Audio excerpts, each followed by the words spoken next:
Onde eu tô, você deve ficar de algum lugar aí. Aqui, esse pedaço aqui todinho, ó. Ah, tá valendo. Ó, as pedras aqui são bonitas, ó. Se tu for pra aí, não vai pegar, não. Ó. Dá uma olhada nessa aqui, ó. Rapaz, tá desmoronando tudo. Tá. Ó. O que é isso aqui? Pedra de cristal. Não, tu já quer comer? Eu quero, velho.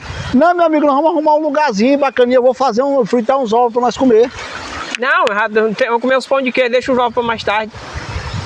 Você já quer comer tudo de uma vez, é? Segura aí.